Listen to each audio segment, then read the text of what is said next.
A gente começa direto no ponto mais tenso possível. O rei de Hortência está cara a cara com um cavaleiro que, de repente, se transforma em um lobisomem gigante e o assassina ali mesmo, sem cerimônia nenhuma.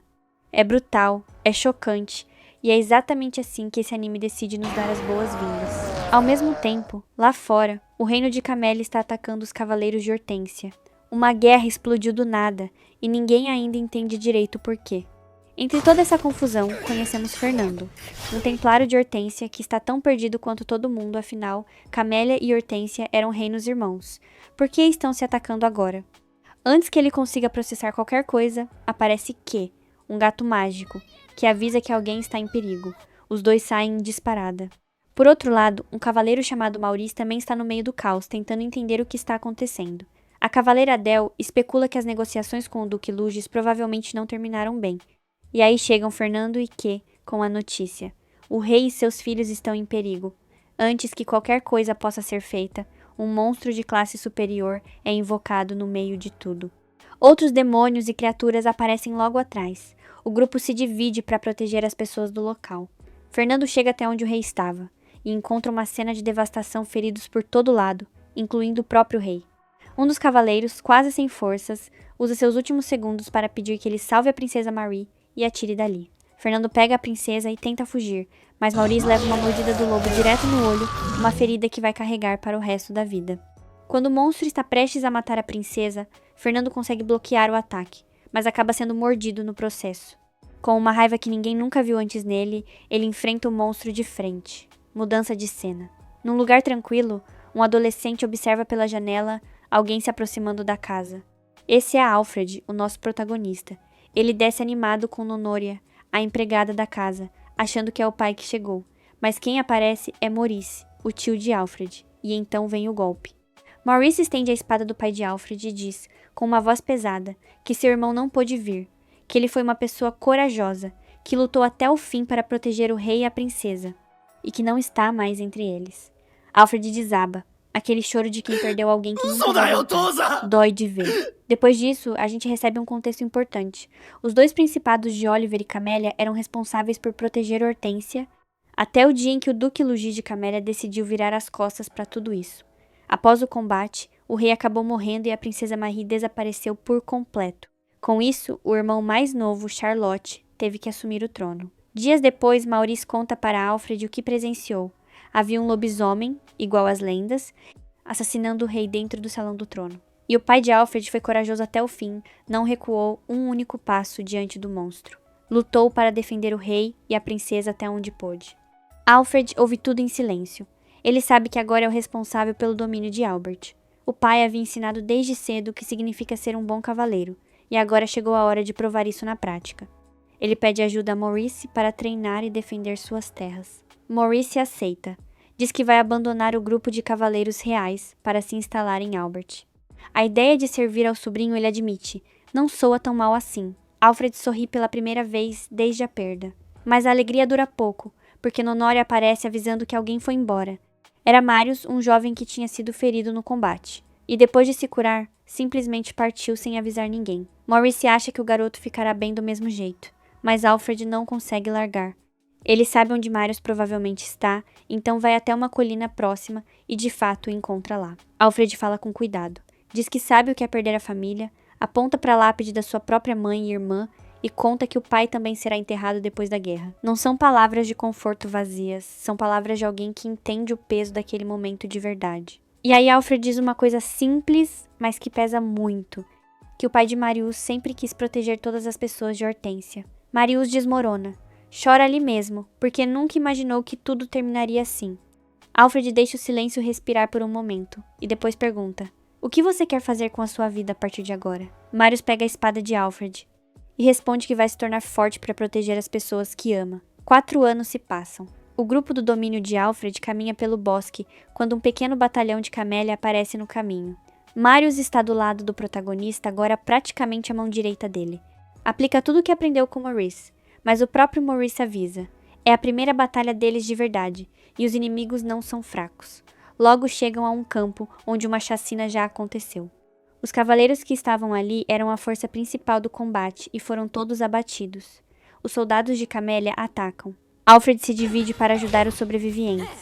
Marius acaba encurralado por um deles, mas Alfred é rápido o suficiente para acabar com seu próprio adversário e salvar o amigo a tempo. Quando os dois percebem que seus aliados estão recuando, já é tarde demais, ambos são atacados pelo comandante das tropas de Camélia, um homem chamado Roy. Alfred chega até ele e diz que não foi justo matar assim, que aqueles homens nem queriam lutar. Roy responde friamente que isso é a guerra, e na guerra tudo vale. Diz uma coisa cruel sobre o pai de Alfred, e o protagonista avança para brigar. Roy derruba os dois com facilidade, ridiculariza Alfred como um novato sem experiência em combate real e ainda provoca dizendo que se o pai dele estivesse vivo, se envergonharia do filho. Alfred está à beira de um precipício, literalmente. Roy levanta a arma, mas Marius consegue segurar o golpe. Os dois caem no chão juntos. Roy aponta a arma para acabar com ambos quando um cutelo corta o arco dele de longe. Maurice chegou. Roy avalia a situação e escolhe recuar estrategicamente. Horas depois, Alfred está na tumba da família e lembra de tudo que o pai ensinou. Sabe que precisa ser mais forte, muito mais forte para proteger Albert e todos que dependem dele. Marius chega e diz que a maioria voltou sem problemas. Alfred faz uma promessa a si mesmo em voz alta. Vai continuar crescendo, vai continuar lutando. Marius responde que, como escudeiro e mano direito, também vai crescer junto. E ali chegam Nonória e Maurice para fechar o momento um quarteto que a partir de agora vai enfrentar tudo junto. Numa cena que parece um flashback, vemos Maurice conversando com a princesa logo depois da guerra. Ela estava escondida por ele. Maurice diz que ela vai precisar cortar o cabelo e mudar de identidade completamente, para que ninguém consiga reconhecê-la. Ao sair do quarto, ele carrega o peso de saber o que essa garota passou. Ela assistiu ao assassinato do próprio pai com os próprios olhos. De volta ao presente, a gente descobre um lugar chamado Magúnia, uma região cheia de poder mágico, com criaturas de lendas e ilhas flutuantes. Mas, por alguma razão misteriosa, essas criaturas começaram a atacar aldeias e cidades por todo o reino de Hortência. Maurice e Alfred estão patrulhando a região, eliminando goblins pelo caminho. Maurice pergunta por Marius. Alfred responde que está ficando mais forte. E a gente vê que sim, Marius está carregando coisas ao lado de Nonória. Os dois param diante de uma lápide para deixar flores. Nonória conta que sempre que passa por ali, deixa uma oração para a família de Alfred. E aí a gente descobre um detalhe emocionante. Quando a família de Nonória morreu, Fernanda a contratou como empregada, mas ela foi tratada com tanto carinho que começou a se sentir parte da família. A irmã mais nova de Alfred era amiga dela. Não foi a doença que a levou embora, mas um acidente com uma carruagem que caiu num precipício. Por isso, Nonória jura que sempre vai cuidar de Alfred da melhor forma possível. Chegando a uma das aldeias de Magônia, um grupo de crianças recebe o grupo e começa a contar lendas do lugar. Dizem que tem uma caverna com um manancial que abriga um monstro capaz de se transformar em qualquer forma, inclusive um lobo gigante. Isso faz Marius empalidecer. Ela lembra exatamente como o lobo matou o rei. E aqui a gente descobre o grande segredo que o anime estava guardando. Marius é, na verdade, a princesa Marie. Foi Maurice quem a trouxe para a casa de Alfred com uma identidade falsa. Por isso Marius sempre teve aparência tão delicada, tão feminina. Ninguém além de Maurice sabe disso. E a gente vai continuar chamando ela de Marius até que o segredo venha à tona por conta própria. O grupo discute se o monstro da lenda é real ou não. Marius está claramente preocupada. Depois de um chá, Alfred decide que deveria investigar a caverna desde o incidente com Lugis. Criaturas que antes eram só lendas estão aparecendo em todo lugar. Os três partem juntos, e Marius está nervosa demais, tanto que choca direto no Alfred, que percebe o estado dela imediatamente. Marius diz apenas que tem medo de lobos, e então confessa, em voz baixa, que ouviu que seu pai foi assassinado por um lobisomem. Pergunta se Alfred os odeia. Antes que ele consiga responder, Maurice interrompe e manda todo mundo continuar andando. A caverna já está na frente deles. Numa cena paralela, uma mulher vai até Nonória contar que um dos meninos que tinha falado com o grupo desapareceu. A menina que estava do lado dele disse que ele queria ir à caverna provar que o monstro da lenda era real. Nonória entra em pânico total, arruma suas coisas num segundo e sai correndo. A caverna é um labirinto enorme, e ela se perde rapidinho. Vê esqueletos, entra em colapso, e então ouve alguém chorando. É o garoto, sozinho no meio do labirinto, que achava que ia morrer ali. Ele fica aliviado ao ver Nonória. Ela tenta animá-lo, mas logo avisa que elas também estão perdidas e precisam encontrar a saída juntos. Goblins aparecem. Nonória tenta distraí-lo jogando carne, mas tropeça na hora de correr e acaba cercada. Quando tudo parece perdido, Alfred aparece e acaba com todos de uma vez. Nonória abraça ele em lágrimas, Diz que nunca perdeu a fé. Alfred explica que encontrou um dos laços dela caído pelo caminho e soube que ela estava por perto. Nonoria agradece de novo, e aí os dois percebem uma luz azul brilhando no fundo da caverna. Eles se aproximam. Alfred identifica como o manancial da caverna de Trump. Mario chega no mesmo instante e congela ao ver o que está atrás de Alfred. O lobisomem gigante bem do lado dele. O choque é tão intenso que ela começa a reviver tudo: a morte do pai, a morte de Fernando, cada detalhe daquela noite. Alfred, cheio de raiva, reconhece o monstro. Maurice diz que é apenas uma cópia, mas Marius está tão paralisada pelo medo que cai dentro da água do manancial. Debaixo d'água, ela lembra. Lembra de quando Maurice a salvou naquela noite? De quando ela viu os dois pais sendo assassinados? Maurice tinha explicado que o monstro vem de uma tradição de lendas de Magonia. Havia outro homem ajudando eles a escapar, que avisou que o rei estava mudando, que desde que certa pessoa chegou perto dele, ele não era mais o mesmo, que talvez aquela pessoa fosse perigosa. Esse homem pediu que Maurice e a princesa ficassem para proteger o irmão dela e o novo rei de Hortência. Dias depois foi quando Maurice a levou à casa de Alfred para dar a notícia terrível. De volta ao presente, Marius acorda inconsciente na beirada do manancial. O grupo explica que o lobo ali dentro era apenas um chefinho de taverna do lugar. Nonoria lembra que leu num livro que o monstro dessa caverna toma a forma do que as pessoas mais odeiam então para Alfred, que carrega o ódio do lobo que matou seu pai. Era o lobo. E para Marius, que tem traumas profundos com a criatura, era o mesmo. De volta à Magonia, o garoto que eles resgataram reencontra a família em lágrimas de alegria. Alfred fala com Nonoria e diz que ela não deveria ter arriscado assim, que não quer perdê-la, que ela e Q são família para ele. Nonoria chora abraçada nele. E Marius, mais quieta do que o normal, lembra a si mesma que precisa manter sua identidade falsa acima de tudo. Num corte de cena, cavaleiros param um sujeito chamado Deflaud e dizem que é um caçador de recompensas, acusado de roubo, entre outras coisas. Ele cria uma distração, sobe numa árvore e descobre que há uma recompensa de 5 moedas de ouro por ele. A gente também descobre que após a coroação feita pelo Papa, chamado Alexi, a igreja de Hortência assumiu o controle das terras do reino. De volta ao grupo, Alfred e Maurice receberam uma carta do capitão da ordem eclesiástica pedindo que fossem à capital. Marius não queria que fossem, mas Alfred disse que estava tudo bem, afinal, antes de ser líder do domínio, ele era cavaleiro real. Chegando lá, encontram um homem chamado George, que vai direto ao ponto. Conta que há 2 anos uma praga estranhíssima apareceu, uma doença que endurecia a pele das pessoas como pedra, transformando-as em estátuas. Quem foi infectado entrou em quarentena, e a aldeia onde tudo começou, Petali, está praticamente deserta. George quer que os dois investiguem de forma extraoficial. Acrescenta que há relatos de monstros que se parecem muito com humanos mortos-vivos, ao que tudo indica. Alfred fica pensativo. Pergunta por que George não manda seus próprios homens. Maurice, ao perceber que o homem não quer responder, diz que eles cuidarão do assunto. No caminho, Marius explica a lenda de Petali. Dizem que uma bruxa lançou uma maldição para expulsar todos do local, ameaçando petrificar o reino inteiro. A igreja prometeu proteger o lugar, mas no final só construiu muros ao redor da aldeia, não foi de muita ajuda e até hoje continuam procurando a bruxa. Alfred pede que Marius fale mais baixo sobre a igreja, porque poderiam ser presas por isso. Chegando à aldeia, Marius carrega flores que Nonoria deu se recitar as palavras certas com elas. Pode fazer os mortos-vivos descansarem. Mas logo de cara eles encontram alguém já lutando contra vários deles no lugar.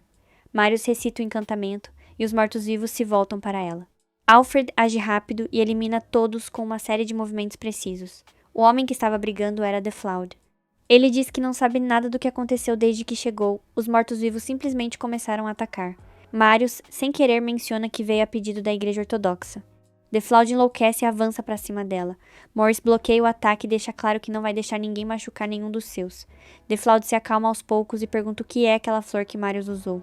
Ela explica que é uma flor de Riki, usada para expulsar almas de mortos-vivos com um encantamento. Ele não quer saber de mais nada e vai embora. O grupo investiga a aldeia e conclui que deveriam visitar a igreja local, pressentem que Deflaud morou ali por muito tempo. Chegando lá, tinham razão. Ele está diante de uma lápide. Começam a conversar. Deflaud está confuso a lápides, mas nenhum rastro de enterro. Maurice pergunta se ele reconheceu algum rosto entre os mortos-vivos. A resposta é sim. Então Maurice diz que desde o incidente com Luges, monstros surgem através de invocações. Aqueles mortos-vivos não eram os aldeanos originais de Petali. Deflaud pede que entrem na igreja para investigar melhor. Dentro, encontram o diário do antigo sacerdote do lugar. Deflaud lê com desespero crescente. Tudo começou em 20 de setembro, Papos visitou, e disse que ninguém poderia sair da aldeia. Que apenas quem tivesse muita fé se salvaria. Nas semanas seguintes, as pessoas foram morrendo uma a uma, até que restou apenas um pequeno grupo último. Deflaud chora. O sacerdote era seu pai, mas a relação entre os dois era uma ferida aberta. De criança, ele admirava o pai.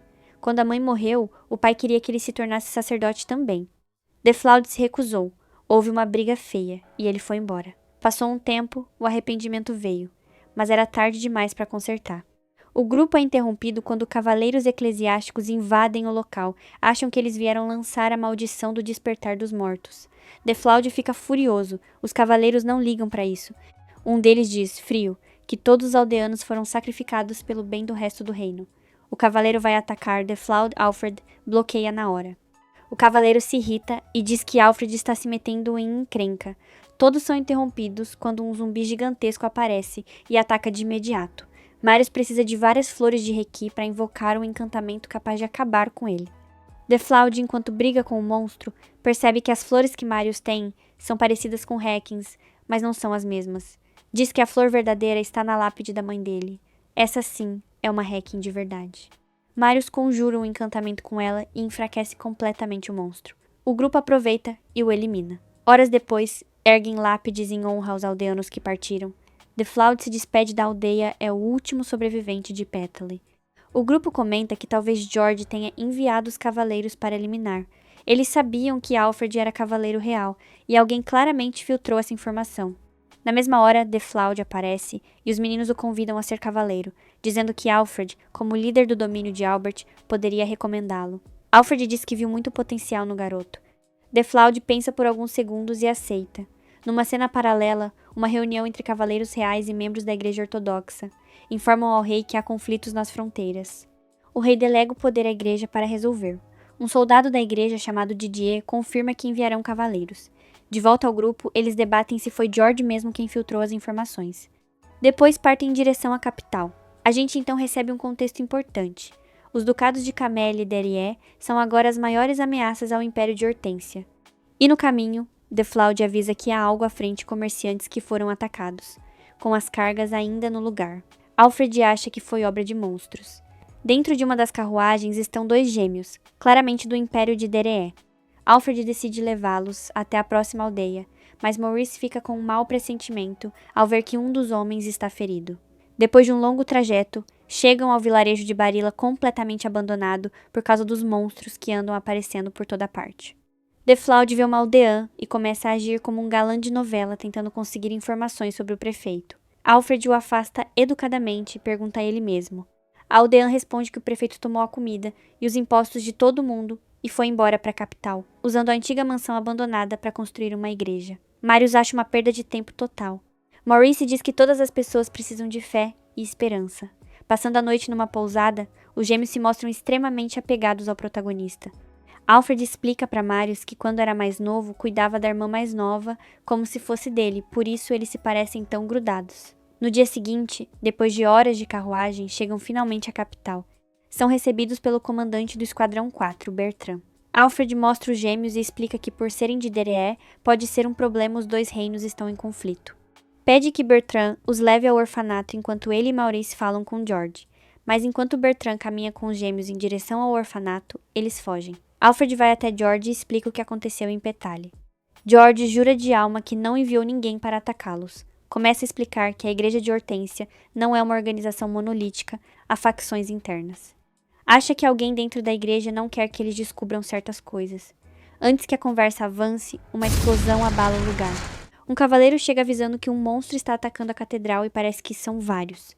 Numa cena paralela, Luges fala com Roy e menciona que enviou espiões à capital. Não revela as identidades ainda, mas diz que as coisas vão ficar interessantes. Corte. Espectros rodeiam a igreja. E os responsáveis por eliminar os cavaleiros da igreja são os próprios gêmeos que foram enviados por Luges. Eles dizem que vieram buscar uma relíquia que não nos é revelada ainda, deixando o alvo completamente em choque. O grupo de Alfred chega do lado de fora e elimina vários demônios espectrais, mas não param de aparecer. Bertrand lança um ataque poderoso que limpa todos de uma vez. Agora podem entrar para resgatar o Papa. Entram bem na hora em que os gêmeos estavam prestes a atacar Alex. Eles explicam que foram enviados por Luges e Alfred fica paralisado ao perceber que os gêmeos mataram cavaleiros. O grupo reage rápido, mas Alexi usa a magia divina e neutraliza a magia sombria dos dois. Quando parece que os gêmeos estão encurralados, um dragão gigante rompe as paredes da igreja. Todos ficam em choque. O monstro mais poderoso de todas as lendas de Magônia está ali. Os gêmeos sobem no dragão e gritam que logo voltarão a se ver. Alfred observa os olhos da criatura e sente algo familiar, algo que não consegue definir ainda. Didier aparece e ataca o dragão com seu machado, causando um dano absurdo. Todos ficam impressionados. Mas, mesmo enfraquecido, o dragão permite que os gêmeos escapem. Didier pede desculpas por não ter conseguido eliminá-lo. Informam ao Papa que o rei Charlotte está a salvo, missão cumprida. Numa cena que parece um flashback, George havia dado uma informação crucial para Alfred e Maurice. Sabia que havia alguém dentro da igreja monitorando cada movimento dele, que essa pessoa poderia querer envolver a ordem eclesiástica, e que se há duas pessoas capazes disso, são Alexi e Didier, novo corte. Os gêmeos chegam ao castelo de Camélia. O dragão se transforma numa garota linda chamada Teresia. Os dois agradecem o resgate e se desculpam por não terem completado a missão. Mas ao confirmar que o Papa tem de fato a relíquia que procuram há tanto tempo, Teresia diz que precisam informar tudo isso a Luges o quanto antes para montar uma estratégia de guerra muito bem planejada. A gente então recebe um flashback de 6 anos antes. Camélia estava sendo atacada pelo ducado de Deree. Quando estavam acuados, chegaram os reforços de Fernando e de um homem chamado Leon. Leon foi quem morreu defendendo o rei de Hortência. Adelaide era filha adotiva dele e herdeira do domínio de Olivier. Mas intervenções de Alexi influenciaram o rei, e o título dela foi retirado. De volta ao presente, Didier e Alexi conversam sobre o ataque do dragão. Alexi diz que com a guerra se aproximando, precisam se realinhar com o domínio de Oliver. No dia seguinte, o grupo de Alfred chega ao domínio de Oliver, que fica encantado com a fartura de comida. Marius explica que aquela terra é famosa por ser conectada ao mar. Maurice lembra a todos que vieram por uma missão de George que havia duas grandes facções dentro da Igreja Ortodoxa, uma que segue as leis tradicionais e outra extremista, como Didier, que não tem problema em punir o povo com a desculpa de fortalecer o reino. Alexi manipulou o rei e fez Didier ascender. Os cavaleiros que os atacaram na aldeia provavelmente seguiram ordens dele. Maurice diz ainda que por Oliver ser um domínio poderoso, com certeza alguém quer esse poder do seu lado. Alfred comenta o quanto Adelaide é forte e impressionante como líder, e Deflaud imediatamente entra no modo conquistador toda vez que ouve falar de uma garota bonita ou competente, quer impressioná-la. Chegando até Adelaide, Alfred se alegra de vê-la depois de tanto tempo, mas são interrompidos quando Deflaud se apresenta e começa a cortejá-la na cara dura. Maurice o arrasta antes que faça mais vergonha. Adelaide aceita o pedido de ajuda de George, mas pede um tempo para confirmar tudo. Nos últimos dias houve muitos problemas com espiões, e mesmo com a segurança reforçada, ela não pode confiar em todo mundo facilmente. O grupo se retira, exceto Alfred. Marius fica enciumada de ver Alfred conversando sozinho com Adelaide, mas Marius explica que os dois perderam seus pais no ataque de Luges, algo que poucos entendem como eles entendem. Alfred diz que Leon foi um grande líder. Adelaide responde que desde pequena quis superar o pai e treinavam juntos. Ela perdia sempre, mas nunca desistia. E foi exatamente essa determinação que faz dela a líder que é hoje. Numa cena paralela, cavaleiros eclesiásticos levam uma mulher na frente de Deflaud, junto com outras garotas e crianças. Ele fica tenso, mas Maurice sussurra que pode ser uma armadilha para atrair Adelaide. E de fato, ela aparece. Didier surge em seguida e deixa claro que sabe que ela busca a princesa Marie para formar uma rebelião. Quer acusá-la de traição para prendê-la. Os cavaleiros tentam levar as mulheres que chamam de bruxas Deflaud, não deixa de jeito nenhum. Nenhuma dama será tocada na frente dele. Alfred está prestes a sacar a espada quando Didier avisa. Fazer isso meteria o domínio em sérios problemas. Adelaide não tem escolha e se entrega para que seu povo não seja prejudicado. Mas nesse exato momento, Camélia lança um ataque ao domínio de Oliver. Tudo foi planejado. Adelaide pede a Didier que a prenda depois que o domínio for defendido e Didier aceita, até mesmo emprestando os cavaleiros eclesiásticos para o combate. A batalha começa. Os soldados de Camélia pressionam com tudo, e logo Roy aparece, tentando atingir Adelaide com uma flecha. Ele comenta que é irônico estar contra ela agora, depois de terem sido companheiros templários no passado. Vemos um flashback do dia em que o rei e Leon foram assassinados. Roy e Adelaide discutiram por causa da traição ao pai dela e ao rei. Ela tentou atacá-lo, mas Roy não quis matá-la naquele momento. De volta ao presente, Adelaide diz que chegou a hora de vingar o pai. Roy responde que se ela quiser matar Lughs, terá que matá-lo antes. O combate começa. Ela diz que Roy parece um cão fiel, disposto a fazer tudo o que Lughs mandar. Mas Alfred e Marius chegam para ajudá-la. Adelaide diz que cuida sozinha. Alfred responde que se ela cair será o fim de Oliver. Ela aceita a ajuda. Mas de repente Teresia, do alto, ordena a retirada total. Até Roy sai correndo. Ela diz para ele que se tivesse continuado pressionando, poderia ter conquistado Oliver. Roy responde misteriosamente que parou para protegê-la. Ninguém entende ainda se ele é realmente tão malvado quanto aparenta. Logo depois, os cavaleiros eclesiásticos pedem que Adelaide os acompanhe como prometido. Alfred lembra as palavras de Roy, que recuou para protegê-la. Então diz para Didier, olhando para o quanto ela é boa liderando Oliver, como o domínio vai resistir quando Camélia atacar de novo sem a comandante. Os cavaleiros de Oliver são leais a ela, e sem ela a motivação some.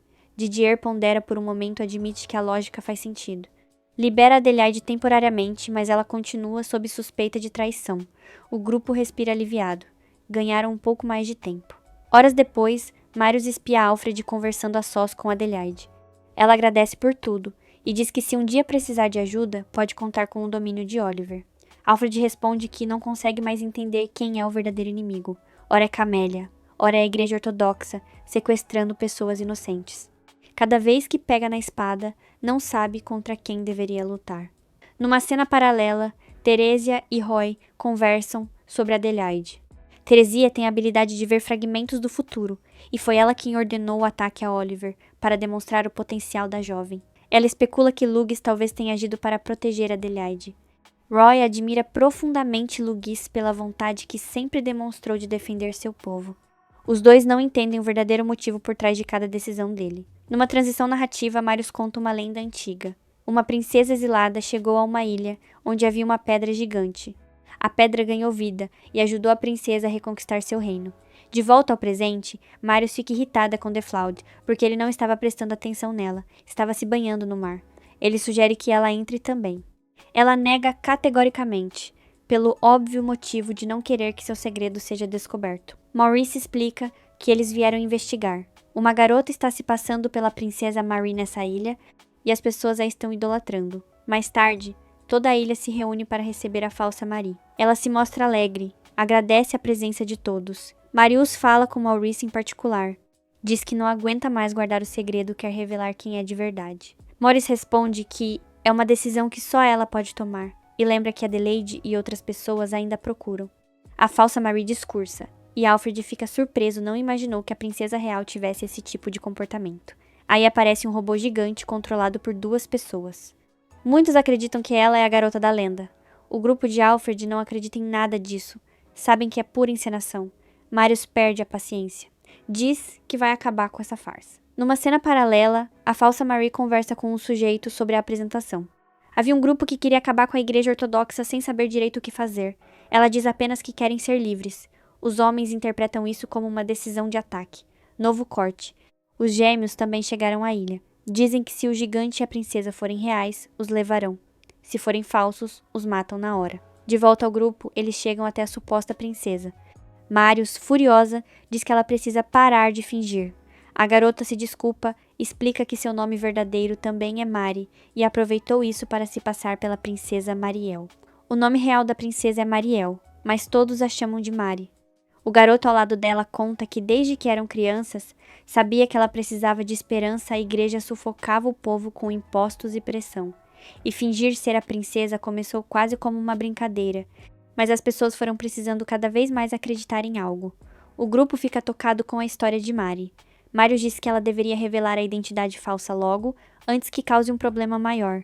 Mas o amigo de Mari chega e acha que o grupo quer sequestrar ela. Marius a leva para outro lugar rapidamente. E Alfred fica enfrentando o garoto. Diz que não quer brigar. Que o garoto precisa entender a dor que a amiga sente fingindo ser o que não é. As 2 garotas chegam a um lugar seguro. Marius diz que não entende como um amigo pode não enxergar o sofrimento de alguém que ama.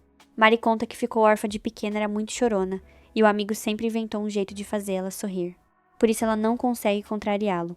Do outro lado, Alfred e os meninos aconselham um amigo de Mari a deixar de lado a brincadeira da cavaleira e da princesa não está fazendo bem para ela. Ele responde que há voluntários no exército da ilha, e ela precisa ser a esperança deles. Muitos foram reprimidos pela Igreja Ortodoxa. As duas garotas continuam conversando, e Mari decide que vai dizer a verdade a todo mundo. No mesmo instante, Alfred e os outros chegam confirmando o mesmo. Pouco depois, os dois confessam para todos na ilha que não são a princesa nem o gigante da lenda. A multidão fica confusa e furiosa. Marius fica mal ao ver o tratamento que dão a eles por terem confessado a verdade. E aí o gigante começa a se mover sozinho, com magia sombria. Os gêmeos são os responsáveis, atacando os dois pelo robô. Conjuram portais de onde saem demônios. O grupo de Alfred começa a eliminar os demônios. O robô ataca Mari, o amigo bloqueia e diz que sempre a protegerá. Essas palavras motivam os habitantes da ilha. O grupo chega para ajudar. Eles derrubam o gigante, mas ele estava prestes a cair em cima de Marius quando misteriosamente um gigante de pedra aparece do nada e a protege. A missão dos gêmeos fracassa. Eles vão embora. No dia seguinte, Mari e o amigo agradecem. Todos na ilha saíram ilesos. O garoto anuncia que as pessoas os perdoaram e decidiram começar do zero, protegendo a ilha da igreja juntos. O grupo de Alfred se despede com alegria. Alfred fica pensativo sobre a pedra que salvou Marius, foi muito estranho. E Marius fala sozinha com a falsa Mari, sem revelar quem é, e pede que se um dia encontrar, diga que pode contar com ela para o que precisar. Mari aceita. As duas ficam felizes. Depois de um bom tempo, o grupo está numa pequena feira de comerciantes. Nonoria fica preocupada com a falta de ervas medicinais. O responsável explica que a aldeia de Cocon tem sofrido uma escassez enorme e muita gente foi embora. Alfred, como sempre, assume os custos e diz que vai ajudar, afinal, afeta o povo de Albert também. As pessoas do lugar ficam emocionadas ao ver que o filho de Fernando é tão bondoso quanto o pai. Deflaud percebe que há algo estranho nessa aldeia. Horas depois, Nonora está preocupada com o estoque mínimo de ervas. Alfred e Marius também acham suspeito que tanta gente foi embora. O grupo decide investigar, e Alfred pede que Nonora fique, é perigoso demais. Eles partem e chegam perto de Cocon. Os meninos comentam que o lugar tem grandes reservas de água e medicina avançada, mas ao chegarem perto do rio, encontram guardas eclesiásticos bloqueando a entrada. Um camponês que queria entrar para conseguir remédio foi barrado, os guardas disseram que houve inundações. Mentira! O grupo busca outra rota pelas montanhas e encontra Cocon intacta, sem nenhuma inundação. Conversando com o aldeão, descobrem que há cerca de 2 anos os cavaleiros eclesiásticos apareceram e simplesmente assumiram o controle da aldeia e de todas as entradas. Logo aparece Adel, ex-sacerdote da igreja. Confessa que não suporta mais servir à igreja, havia sido enviado a Petali, mas não conseguiu aguentar ver as pessoas morrendo, e fugiu. Diz que vai contar tudo sobre o que a igreja planeja em Cocon, pede que o sigam. No caminho, Deflaud pergunta se ele conheceu o sacerdote da igreja de Petali. Adel diz que era um grande homem e motivou muita gente a seguir em frente. Caminhando mais, Adel mostra a igreja de Cocon, cercada pelos cavaleiros eclesiásticos. Acha que podem estar guardando pessoas com a doença de petrificação ainda ativa. Isso choca o grupo, que achava que a doença havia sido erradicada. Adel confessa que Petali não foi o único lugar afetado que uma vez viu alguém sendo retirado todo vendado, igual ao que acontecia em Petali. Acredita que estejam usando as pessoas doentes para experimentos. Pede ajuda para libertá-las.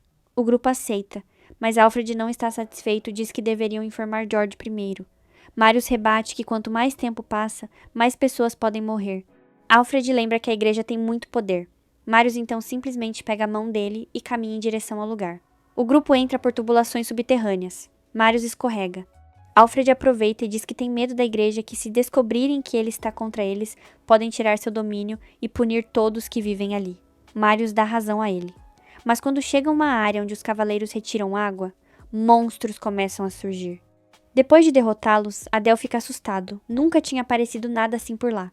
Adentrando mais, encontram uma sala cheia de pessoas com a doença da petrificação. O impacto no grupo é total.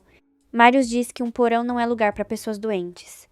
Deflaud não reconhece ninguém de Petali. Nesse instante, alguém se aproxima, eles se escondem, mas Deflaud não sai a tempo.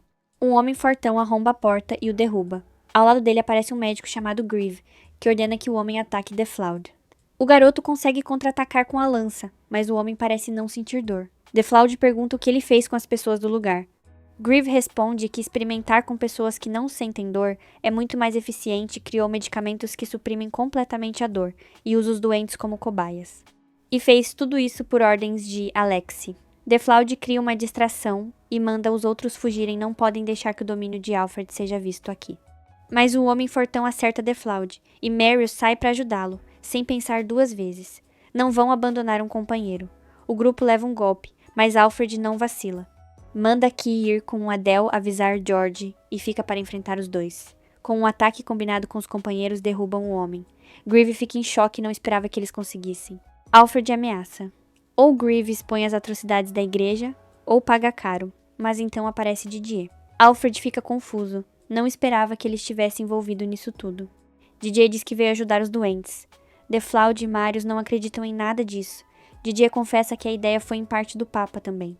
Enquanto segura a espada de Alfred, diz que era melhor que ele tivesse ficado tranquilo no seu domínio, agora vai se arrepender de ter vindo. Acerta Alfred com força, jogando-o contra a parede. Os companheiros tentam protegê-lo, mas são derrubados também. O cabelo de Marius se solta no impacto e Didier reconhece. É a princesa. A bruxa que tanto procuravam. Acredita que ela criou a doença da petrificação. Leva Marius consigo e ordena que prendam Alfred e Deflaud. Horas depois, Alfred e Deflaud estão encarcerados. O comandante Lucan chega era do Esquadrão 5 dos Cavaleiros Reais, mas agora está à frente da prisão. Avisa que a bruxa será executada em breve. Alfred fica furioso e diz que Lucan virou um cão da igreja e os Cavaleiros Reais nunca deveriam ter cedido. Em um flashback, a princesa lembra quando chegou ao domínio de Alfred. Via o quanto ele fazia as pessoas de Albert felizes. Agora só sente que trouxe desgraça para ele. Pensa no irmão, sozinho no castelo. Imagina o lobo voltando para matá-lo, como fez com o pai deles e com Fernando. Nesse momento, acordou, jogaram água nela. Os sujetos iam torturá-la quando Didier entrou e os mandou embora. Ele se ajoelhou diante dela e a chamou de Princesa Mariel. Enquanto isso, Alfred e Deflaud são transferidos. Derrubam os guardas e escapam. De volta a Marie, Didier solta ela e pede desculpas pelo tratamento. Explica que tudo foi por ordem do Papa, ela se rebelou contra a igreja, e eles a querem morta. Mas antes de cumprir a ordem, vai dizer a verdade. Coloca a mão à frente dela e conjura um feitiço que mostra memórias antigas da mãe de Marie. A mãe morreu e Marie ficou destroçada. Dias depois, o rei e o Papa começaram uma cerimônia de invocação para tentar revivê-la. Marie estava espionando tudo quando Didier a mandou embora. Ela não entende como tentariam revivê-la quando alguém morre e não pode voltar. Didier explica que neste mundo existe um poder imenso que transcende tudo que eles conseguem imaginar. De volta ao presente, Didier conta que Marie não se lembra de nada disso porque ele mesmo selou as memórias dela naquele dia. E que a partir do momento em que o pai fez tudo aquilo, o reino começou a decair foi quando começaram os desastres, a morte do rei, as invocações de monstros. Marie chora. Não consegue aceitar que o pai seja o causante de todas as desgraças do reino. Do outro lado, Alfred e Deflaud estão encurralados por cavaleiros quando Maurice aparece, disfarçado de guarda, atacando todos. Os três correm, mas se deparam com Lucan. A batalha começa. Lucan diz a Maurice que agora o Papa está no controle e a princesa desapareceu, e não há mais razão para viver com o juramento que fez. Maurice responde que as pessoas pelas quais lutam são as mesmas que jurou lealdade à princesa Marie. Alfred ouve isso e finalmente entende. Marius sempre foi a princesa. Maurice grita para Alfred pegar a carruagem que está esperando e sair de imediato. Corte de cena. Didier informa Alexi sobre os cavaleiros. Alexi ordena que se livrem de qualquer um que esteja contra a igreja. Didier vai embora pelo portal. Alexi, mesmo com magia divina, reconhece que o poder de Didier é absurdamente grande. De volta a Marie, cavaleiros da igreja a levam para ser enforcada. Caminhando, ela se sente miserável com as palavras de Didier. Pensa que muitas pessoas morreram por sua culpa. Que talvez sua morte fosse o melhor para todos. Quando a corda está prestes a asfixiá-la, Alfred chega em disparada eliminando cada cavaleiro no caminho. Lança uma espada e corta a corda. Marie, em lágrimas, pergunta o que ele está fazendo ali. Alfred diz apenas que amigos não se abandonam. Ele e Deflaud começam a abrir caminho, mas Didier aparece. Alfred vai para cima dele. Recebe um golpe pesado. Marie grita que não quer que ninguém mais se machuque por ela. Alfred está sendo cercado quando Didier provoca, diz que achava que era mais inteligente, que desperdiçou tempo tentando salvar uma escudeira.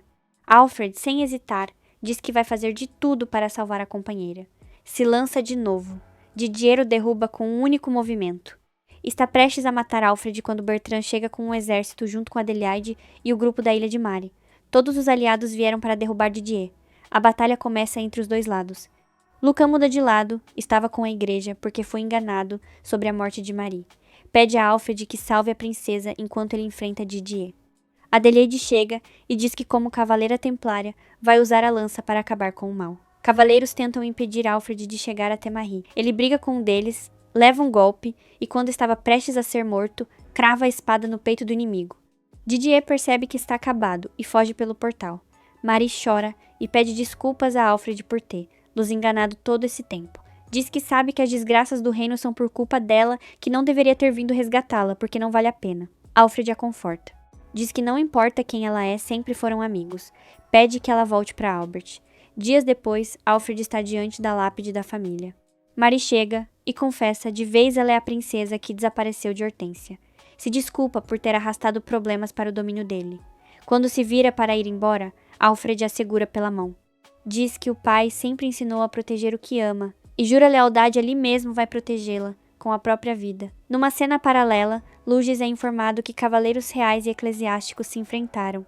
Imagina que a princesa Marie reapareceu, não tem outro motivo para Adelaide mover todas as tropas por uma simples bruxa. Diz que Hortência está num ponto crítico. Adele espalha a notícia e convoca quem quiser ficar do lado da princesa. Oliver se torna a sede que protegerá Marie. Mas Adelaide diz que para ganhar a guerra que está chegando, precisam visitar alguém, e essa pessoa não tem a identidade revelada ainda. Numa cena paralela, Deflaud chega até Nonoria. Ela está preocupadíssima, os meninos saem sempre e se metem em perigos, e agora vão partir de novo. E ainda ficou sabendo que Marius é a princesa, e isso é enorme demais. De volta a Alfred, ele diz para Marie que ela vai ficar em Albert até Adelaide chegar. Marie não fica feliz e fica ainda mais irritada quando ele começa a chamá-la de princesa. Se levanta emburrada de um jeito fofo e diz que prefere continuar sendo chamada de Marius. Alfred não aceita, não quer faltar com respeito à realeza. Os dois são interrompidos por Deflaud e Maurice entrando. Maurice diz que trouxe Deflaud para receber um castigo por ter tratado mal a princesa. Ela, com tom de brincadeira, diz que o castigo é servir como cavaleiro ao lado de Alfred. Deflaud aceita sem pensar duas vezes, mas então entra Nonoria, triste. Diz que quer ir junto, para onde quer que eles forem, sempre foi deixada para trás esperando. Alfred diz que a próxima batalha é de outro nível, não pode garantir que todos sairão bem. Mas aí Nonoria faz uma demonstração com um arco e acerta um manequim com precisão impressionante. O grupo todo abre a boca. Ela conta que treinou o tempo todo com Maurice. Maurice diz que talvez ela consiga sim. Alfred aceita. A princesa sorri e diz que Nonoria pode continuar sendo ela mesma. Depois de um tempo, um cavaleiro avisa que Adelaide enviou uma carta. Horas depois, o grupo se encontra com ela numa floresta. Chegam a uma casinha. Adelaide pede desculpas pelo que vai fazer, se aproxima de Marius e usa uma habilidade que a faz desmaiar na hora. Alfred entra em guarda, mas Adelaide jura que não quer machucá-la. Apresentam então Lacroix, uma bruxa de verdade. Deitam a princesa na cama, enquanto Lacroix conjura um feitiço sobre ela. Maurice diz que achava que bruxa era mito inventado pela igreja. Lacroix explica que as bruxas são sentinelas de Magonia e guardam todo o conhecimento das lendas e tradições que as pessoas debatem há décadas. Enquanto isso, a princesa sonha com a infância. Os líderes dos domínios diziam para a menina que talvez um dia os filhos deles a protegessem, palavras que se tornaram realidade anos depois. Lacroix, pelo feitiço, consegue ver os sonhos também e percebe algo muito importante. A relíquia que Alexi possui é extraordinariamente poderosa. Ela controla a Magonia parcialmente. E quem controlar essa relíquia pode realizar praticamente qualquer desejo. Por isso, Alexi caça todas as bruxas, elas conhecem Magonia profundamente. E o conhecimento delas pode ameaçar o poder dele. Foi por causa da relíquia que os monstros foram invocados e que a tragédia do dia da morte do rei aconteceu. Nos sonhos da princesa, ela encontra a relíquia e pensa: se pudesse controlá-la, desejaria que o desastre nunca tivesse acontecido. Mas Alfred aparece no sonho como um guia, diz que ela tem a capacidade de fazer as pessoas felizes e não precisa de nenhum poder de Magonia para ser uma boa líder. A princesa recupera a esperança, pega a espada e, na mente, destroça a relíquia. Não precisa desse poder para ter um bom futuro. Ela acorda. Alfred fica envergonhado ao perceber que estava segurando a mão dela. Lacroix pede desculpas por tê-la dormido com o feitiço. Marie pergunta onde está a relíquia de verdade. Lacroix diz que o Papa a tem precisam tirar, lá de alguma forma, porque alguém com esse poder é extremamente perigoso. E acrescenta que tudo o que fez foi um teste, e Marie passou. Lacroix acredita que quando ela obtiver a relíquia não vai se deixar corromper por ela, e fará grandes coisas. Marie diz uma palavra para cada um, e pede ajuda a todos para tirar a relíquia do Papa. Todos aceitam, partem para preparar a guerra. Numa cena paralela, Teresia tem uma visão do grupo de Alfred, alguém gravemente ferido. Pede a Lugis para ir à capital, mas cai fraca pelo uso excessivo de magia. Lugis manda ela descansar, vai ele mesmo para a capital. Dias depois, o novo exército, combinado de vários domínios, está pronto para recuperar a igreja. Marie faz um discurso. Todos marcham em direção à capital de Hortência. Depois de dias de caminhada, os cavaleiros avistam ao longe soldados de Camélia. O grupo recebe o impacto e os gêmeos aparecem dizendo que vão acabar com todos. Numa cena paralela, Didier informa o Papa sobre o exército combinado. Alexis repreende Didier por não ter eliminado a princesa quando teve a chance. São interrompidos por um cavaleiro real que diz que seu time está pronto para combater o exército da princesa. Esse cavaleiro, ao ouvir que Alfred está liderando, parte determinado, já é hora de acertar as contas com o filho de Fernando. De volta a Alfred, os gêmeos avançam decididos quando flechas passam voando perto deles. Roy aparece e os repreende por exagerar nas ações. Cumprimenta Alfred por agora liderar o exército da princesa. Pede desculpas pelo mal-entendido e diz que o Ducado de Camélia não quer hostilidades. Alfred confia neles. Mas logo o exército começa a ser atacado por cavaleiros eclesiásticos que sacam rifles, uma tecnologia completamente fora do lugar para essa época. Alfred percebe que demoram para recarregar e aproveita a janela e elimina todos. O grupo questiona que tipo de tecnologia é essa. Numa cena paralela, Lugis repreende os gêmeos por causarem conflitos. Roy diz que merecem punição, mas Lugis lembra que são aliados do domínio de Derrière. De volta ao grupo, Alfred considera que o inimigo do inimigo pode se tornar aliado. Camélia parece querer derrubar a igreja tanto quanto eles. Bertrand avisa que os rifles são capazes de atravessar armaduras de ferro. O grupo fica tenso, mas Bertrand diz que exigem boa mira e muito tempo de recarga. Numa cena paralela, o Cavaleiro Real, vamos chamar, Lodiflegel, descobre que seus aliados da emboscada foram eliminados. Ele mesmo os mandou como cobaias para testar o grupo de Alfred. Fica animado ao saber que Alfred está na linha de frente e quer a glória de eliminá-lo pessoalmente. Mas há algo mais. Ele odeia Alfred faz tempo, e a razão ainda não foi revelada. No dia seguinte, o exército da princesa encontra o segundo esquadrão de Beltauser bloqueando o caminho. Maurice não consegue acreditar que esse exército de elite se aliou à igreja. Informam que o comandante é Flegel, o neto de Beltair. Bertrand fica pasmo. O grupo se pergunta se algo aconteceu com Beltair para o neto agir assim por conta própria. Os cavaleiros de Flegel estão confiantes, têm mais soldados, têm armas, e o exército de Alfred vai precisar cruzar uma ponte descoberta. Adelaide começa a planejar como cruzar com o mínimo de baixas.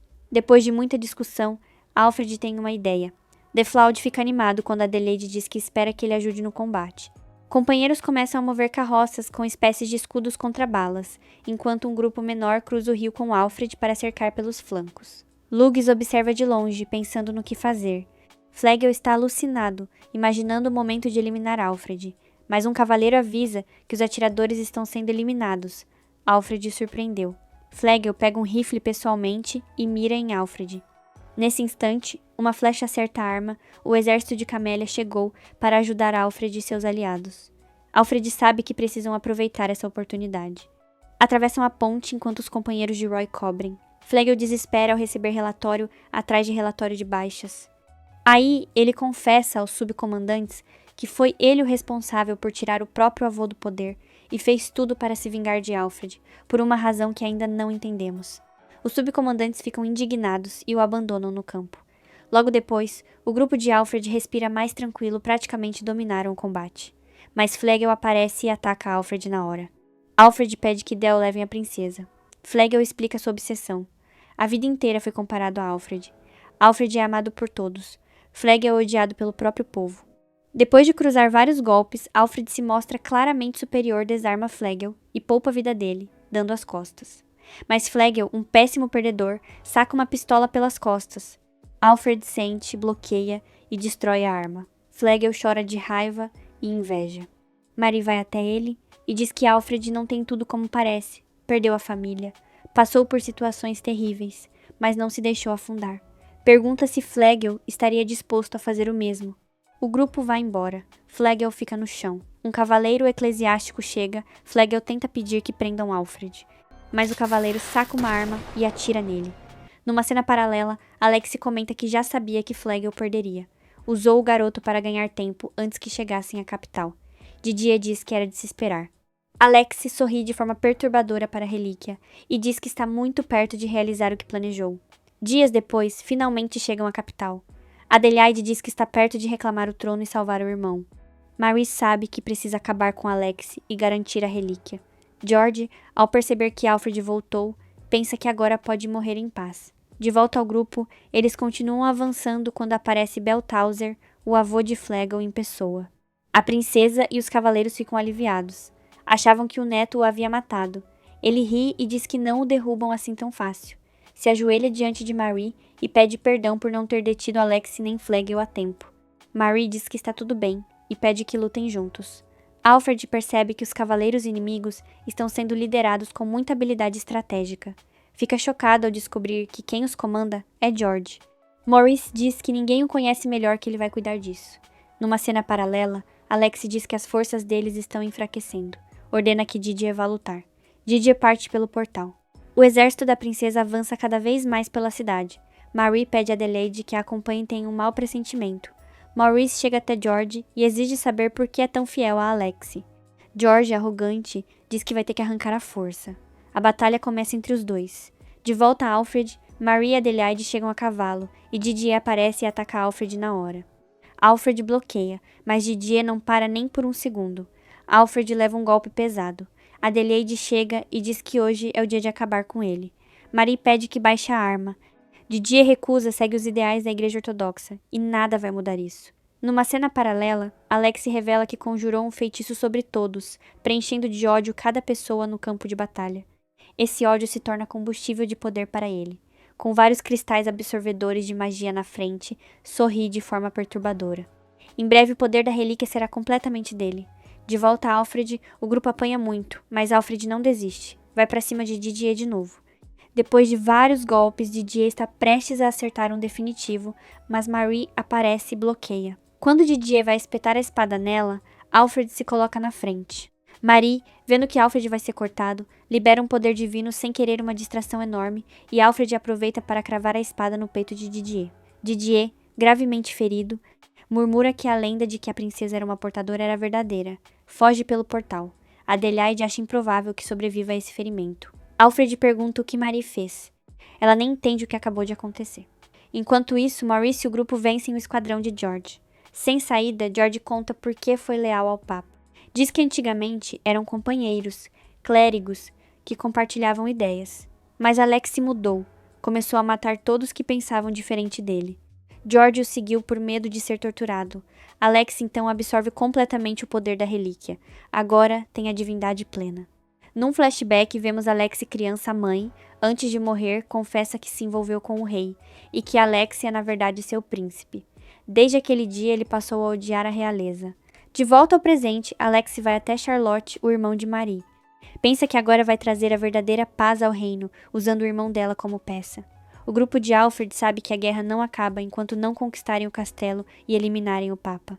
Maurice sugere infiltração pelas tubulações. Pedem a Alfred que proteja a princesa com a própria vida, e ele aceita sem pestanejar. Alfred vai até Nonória, que está curando feridos. Ao ver que ela também está ferida, começa curativos nela, enquanto explica que estão prestes a se infiltrar no castelo. A missão é muito perigosa. Pede que ela fique.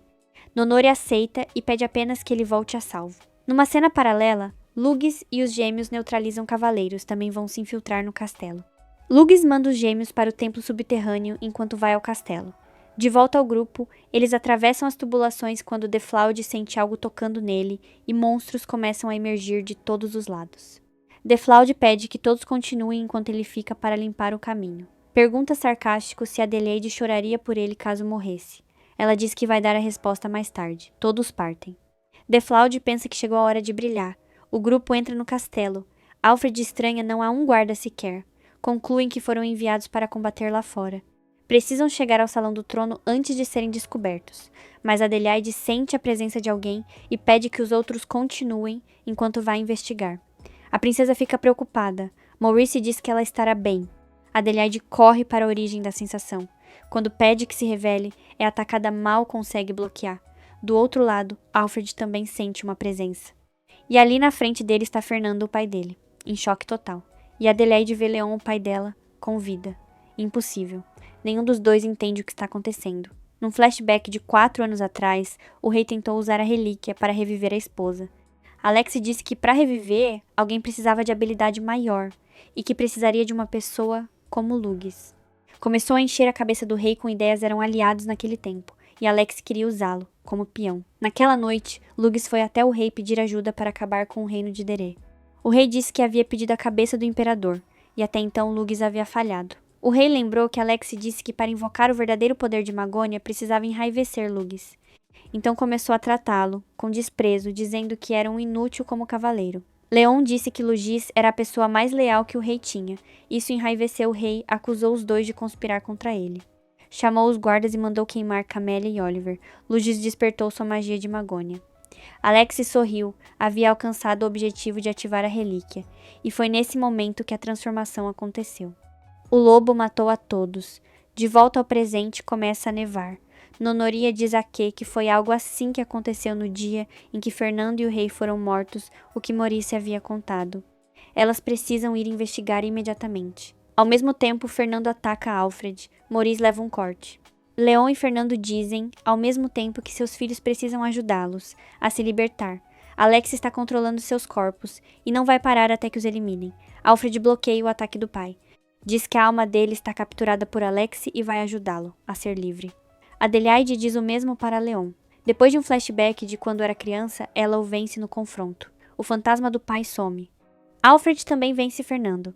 Os dois pais, antes de partir, deixam claro que estão orgulhosos de quão fortes os filhos se tornaram. Alfred e Adelaide não aguentam mais, choram ali mesmo, tendo visto os pais pela última vez. Fernando diz a Alfred para continuar com a princesa vai rezar do outro lado para que o futuro do filho seja brilhante. Depois some. Os dois vão até Maurice, que está ferido. Ele os manda na frente e precisa de um momento a sós para processar o que acabou de acontecer. Eles aceitam e partem para o trono. Numa cena paralela, Nonoria corre pelas tubulações e encontra Deflaud. Ele pergunta o que ela faz ali. Nonoria diz que estava preocupada com Alfred e foi ver como estavam. Deflaud diz que então precisam se mover agora. De volta a Alfred e Marie, o Papa está do outro lado da porta. Antes de cruzá-la, Marie agradece por tudo. Alfred diz que prometeu protegê-la até o último momento. Eles entram. Encontram Charlotte, o irmão de Marie, completamente confuso.